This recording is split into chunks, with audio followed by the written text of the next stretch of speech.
Joining me now is Democratic Senator Catherine Cortez Masto of Nevada. Thank you so much for joining me here this morning. The Dobbs decision was, I think, unquestionably a five-alarm fire for abortion access for millions of women across the country. You, Senator, have been sounding the alarm over access to mifepristone for months. How does this impact of this ruling compare to Dobbs, in your view, in terms of the impact on women? Well, it's a continuation, Jen. It's just what you said. We are alarmists, and we should be, but it started way back when they started putting these far-right Federalist judges on the bench for this very reason. And this is what. Listen, I come from Nevada. I'm a state that's a proud pro-choice state. 2/3 of the voters here, 2/3 voted to allow and codify Roe versus Wade, and we really respect a woman's right to choose. And that's Democrats, that's Republicans, that's nonpartisans, that's men, that's women. I mean, I can tell you, just in the last 2 years, as I was going around the state talking about my reelection, this was an issue for so many people because they saw what was happening, this erosion of women's rights in this country when it comes to the right to choose and reproductive freedom rights, right? So that's, to me, this has a path that far-right extremist Republicans started when they started stacking the Supreme Court, when they started stacking these benches with these Federalist judges. And now we're seeing the repercussions. And what's so crazy about all of this, Jen, and you know this, is the repeal of Roe versus Wade, which was their ultimate goal. The ruling in there said, well, let's leave it to the states. Let's give this back to the states and the elected officials. It's a states' rights issue. Well, my state is a proud pro-choice state. But this decision by this right-wing judge is going to have an impact on whether we can provide the essential care, the safe and effective care that women need when it comes to medicated abortion. It's unprecedented. It is unprecedented. And again, it's worth repeating. A judge has never overruled the FDA on these grounds. There are some members of Congress who have suggested that President Biden and other leaders should ignore the ruling. I certainly understand the sentiment, but do you think that is a viable path forward? No, we can't ignore the rule. I believe in the rule of law. And listen, again, I'm in Nevada. I'm one of those 17 states that you just talked about that has part of that ruling in Washington that is protecting the right to the access to this medicated abortion, mifepristone. And it is important that we let it play out in the courts, but we continue to fight in the courts.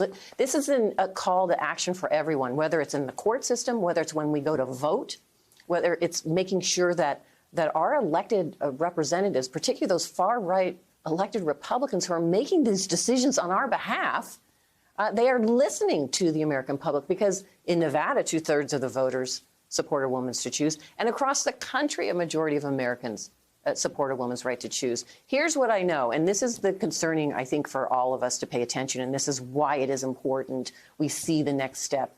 This is a concerted effort they've had to really erode and take back women's rights in this country. And this is about a freedom. And I talk to people in Nevada. This is about women's right to choose and the freedom to access the science and the medication they need when they need it. I would never impose my rights, my beliefs on a woman. I don't know what it's like to walk in their shoes. For a woman to make these decisions, she should have all of the available information and medication and access and science and doctors and make those decisions that are important for her.